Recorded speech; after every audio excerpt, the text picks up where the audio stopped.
Do educate friends, then do the rest. Hello everyone, this is Sapna Singh and welcome to the channel Do Educate. पिछली class में हमने बात की थी Hooke's law के बारे में और इलास्टिक कांस्टेंट के बारे में भी देखा था। इलास्टिक कांस्टेंट जो है हमारे वो है E, G, K और म्यू। E क्या है? Normal stress upon normal strain. G shear stress by shear strain. K hydrostatic stress by volumetric strain. और म्यू हमें पता था, इसका फॉर्मूला भी हमने देखा था। ठीक है, अब बात कर लेते हैं। ये टर्म्स तो हैं, ठीक है, ये हमें पता है ये टर्म्स हैं, लेकिन इनका मतलब क्या होता है? इंजीनियरिंग मैकेनिक्स में भी हमने देखा होगा कि मटेरियल, हम कई बार एजम्पशंस लेते हैं कि material should be homogeneous, material should be isotropic. तो ये होमोजीनियस और आइसोट्रॉपिक का क्या मतलब होता है, क्यों हम लेते हैं?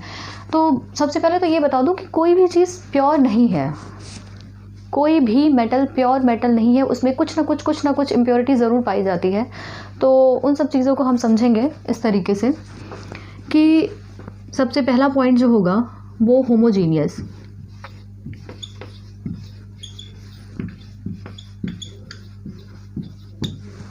होमोजीनियस क्या होता है? होमोजीनियस मतलब कोई भी, अगर आपने मेटल का पीस लिया या कुछ भी आप बॉडी ले रहे हैं कोई भी, तो क्या होगा उसमें जो उसके एटम्स होंगे, कोई भी पॉइंट या कोई भी एटम ले लो आप, उसकी जो प्रॉपर्टी होगी एक डायरेक्शन में सेम होगी। किसी भी पॉइंट पे एक सिंगल डायरेक्शन में उसकी प्रॉपर्टी सेम होगी, ऐसी मेटल को हम होमोजीनियस बोलते हैं। ऐसी प्रॉपर्टी को हम होमोजीनियस उसकी प्रॉपर्टी बोलते हैं। जैसे कि ये कोई भी पॉइंट ले लो आप, इसमें इस डायरेक्शन में ले लो, इस पॉइंट को इस डायरेक्शन में, इधर डायरेक्शन शुड बी सेम। ये याद रखना है कि होमोजीनियस में direction should be same. Point कोई भी हो सकता है, ऐसा नहीं कि आप सिर्फ सिंगल पॉइंट की बात कर रहे हैं, पॉइंट कोई भी हो सकता है, but direction should be same. अगर डायरेक्शन सेम है तो उसकी, अगर इलास्टिक प्रॉपर्टीज़ की वैल्यू अगर सेम आ रही है एक सिंगल डायरेक्शन में, तो वो क्या होगा? होमोजीनियस होगा। ठीक है, होमोजीनियस हमने देख लिया। नेक्स्ट आता है आइसोट्रॉपिक। आइसोट्रॉपिक क्या है? आइसोट्रॉपिक मतलब किसी भी एटम का एक पॉइंट ले लो, किसी भी पॉइंट पे अलग अलग डायरेक्शन में इलास्टिक प्रॉपर्टीज सेम होंगी। क्या कह रहे हैं ये? कोई भी पॉइंट है, अलग अलग डायरेक्शन में, किसी भी डायरेक्शन में ले लो, इस डायरेक्शन में, इधर किसी भी डायरेक्शन में प्रॉपर्टी सेम होगी, इलास्टिक प्रॉपर्टीज सेम होंगी। तो ऐसे जो मटेरियल होंगे, ऐसी प्रॉपर्टी जो होगी, उनको हम बोलते हैं आइसोट्रॉपिक। ठीक है, आइसोट्रॉपिक। होमोजेनियस देख लिया, आइसोट्रॉपिक। इसके बाद देख लेते हैं एनिसोट्रॉपिक।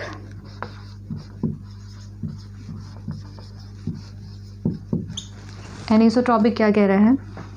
एनिसोट्रॉपिक, ऑर्थोट्रॉपिक में क्या था? हर एक डायरेक्शन में इलास्टिक प्रॉपर्टी सेम आ रही है, लेकिन एनिसोट्रॉपिक में ऐसा नहीं होता है, हर एक डायरेक्शन में प्रॉपर्टीज़ अलग आएंगी।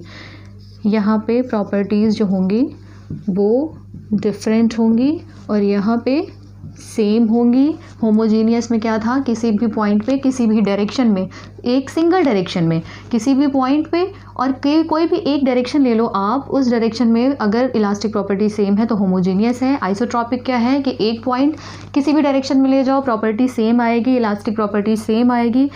एनिसोट्रॉपिक क्या था? कोई भी पॉइंट ले लो, हर एक डायरेक्शन में जो इलास्टिक प्रॉपर्टीज़ की वैल्यू है वो डिफरेंट आएगी।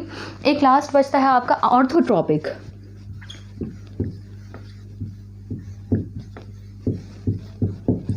ऑर्थोट्रॉपिक क्या होता है? किसी भी पॉइंट पे 3 परपेंडिकुलर डायरेक्शन में प्रॉपर्टी अलग अलग होंगी, सेम नहीं होंगी, अलग अलग होंगी। हमें पता है कि जो एक्सिस होती हैं, हम अज्यूम करके चलते हैं ये एक्स, वाई, जेड एक्सिस। अगर तीनों एक्सिस हैं, तीनों एक्सिस पे प्रॉपर्टीज़ अगर अलग आ रही हैं तो वो क्या होगा? ऑर्थोट्रॉपिक में, ऑर्थोट्रॉपिक की कैटेगरी में आएगा।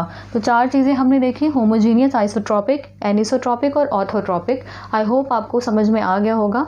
दोबारा एक बार फिर से देख लेते हैं कि होमोजीनियस मतलब क्या होता है कि अगर कोई भी पॉइंट है, कोई भी किसी भी पॉइंट पे एक सिंगल डायरेक्शन में इलास्टिक प्रॉपर्टीज़ सेम होंगी। अब इलास्टिक प्रॉपर्टीज़ क्या है वो हमने पढ़ी हुई हैं, ये हैं सारी इलास्टिक प्रॉपर्टीज़। ई, जी, के और म्यू ये सारी क्या है, इलास्टिक प्रॉपर्टीज़ हैं। आइसोट्रॉपिक, कोई भी पॉइंट है, एक पॉइंट आपने ये अज्यूम कर लिया, किसी भी डायरेक्शन में चले जाओ वहाँ पे प्रॉपर्टीज़ सेम होंगी। एनिसोट्रॉपी मतलब अलग अलग, ए से याद कर लो एनिसोट्रॉपिक, ए मतलब अलग अलग, ठीक है। अलग अलग मतलब किसी भी डायरेक्शन में आप जाओगे आपको प्रॉपर्टीज़ की वैल्यू अलग अलग मिलेगी। तो ऐसे जो मटेरियल होंगे वो एनिसोट्रॉपिक मटेरियल होंगे। ऑर्थोट्रॉपिक, ऑर्थोट्रॉपिक नाम से पता चल रहा है means orthogonal, perpendicular, 3 perpendicular direction होते हैं, तीनों के बीच का 90 डिग्री एंगल होता है, ये 90 और ये 90, ठीक है। तो ऐसे जब इनकी प्रॉपर्टीज़ क्या होंगी, तीनों डायरेक्शन में अलग अलग होंगी, तो ये क्या हो जाएगा, ऑर्थोट्रॉपिक मटेरियल हो जाएगा, ठीक है।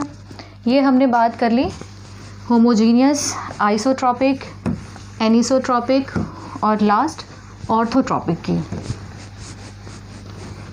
अब ये जो ई, जी, के और म्यू की वैल्यूज़ हैं, कई बार क्वेश्चन में क्या होता है, पूछता है ये कि number of independent elastic constant की वैल्यू क्या होगी। तो एक होता है, ठीक है, ये है आपका आइसोट्रॉपिक, ये है ऑर्थोगोनल और ये एनिसोट्रॉपिक।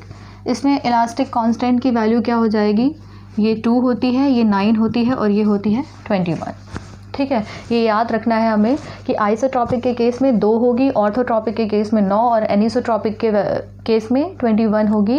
किसकी, number of independent elastic constant, number of independent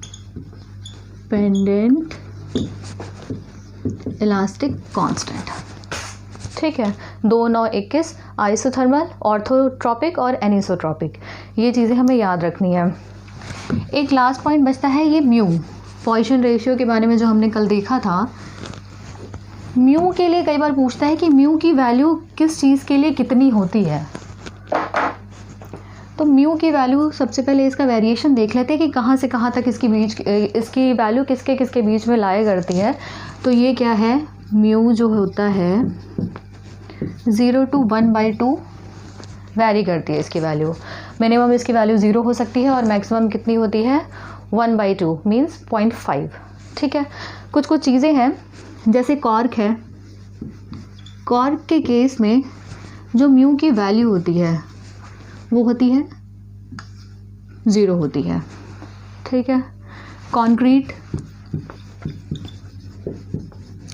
कह लो या फिर ब्रिटल कंक्रीट, दोनों एक ही चीज़, ब्रिटल मटेरियल कंक्रीट ब्रिटल है ना, तो कंक्रीट के लिए इसकी वैल्यू होगी 0.25, ठीक है। फिर उसके बाद आपका नेक्स्ट टर्म जो आता है मेटल्स के लिए वैल्यू लाई करती है 0.25 to 0.3 तक, ठीक है। कॉर्क, कंक्रीट, मेटल और एक रबर के लिए भी कई बार क्वेश्चन में पूछता है कि रबर या फिर वैक्स के लिए इसकी वैल्यू कितनी होती है। तो रबर या वैक्स के लिए इसकी वैल्यू मैक्सिमम होती है, दैट इज़ 0.5। ये चीज़ हमें याद रखनी है। कॉर्क की हम कैसे देख सकते हैं, कॉर्क की अगर हमें याद करनी है तो कॉर्क ओ बीच में आ रहा है, इसको 0 अज्यूम कर लो, ठीक है। रबर और वैक्स 0.5 मैक्सिमम वैल्यू होती है, इससे हम दिमाग में रख सकते हैं कि मैक्सिमम वैल्यू किसके लिए होती है, रबर या वैक्स के लिए होती है और इसकी वैल्यू क्या है, 0.5 है, ठीक है। मेटल के लिए हम याद कर लेंगे 0.25 to 0.3 और कंक्रीट के लिए 0.25 होती है, ठीक है। वैरी करती है, ऐसा नहीं है कि एग्जैक्ट 0.25 होती है, इसकी वैल्यू वैरी करेगी, 0.25 से लेस भी हो सकती है क्योंकि कॉर्क के लिए 0 हो गई, उसके लिए आप थोड़ा और आगे मतलब एक लिमिट आप देख सकते हो, ठीक है।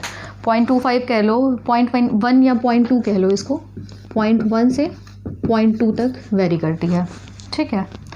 तो ये कुछ चीज़ें हैं जो हमें ध्यान में रखनी है और ठीक है, आप इसको ये चीज़ें याद कर लो क्योंकि मैक्सिमम टाइम क्वेश्चन में यही पूछता है, एक कॉर्क का पूछ लेता है और रबर और या फिर वैक्स का। वैक्स आप इसको पैराफिन भी बोल सकते हैं, रबर, वैक्स या फिर पैराफिन,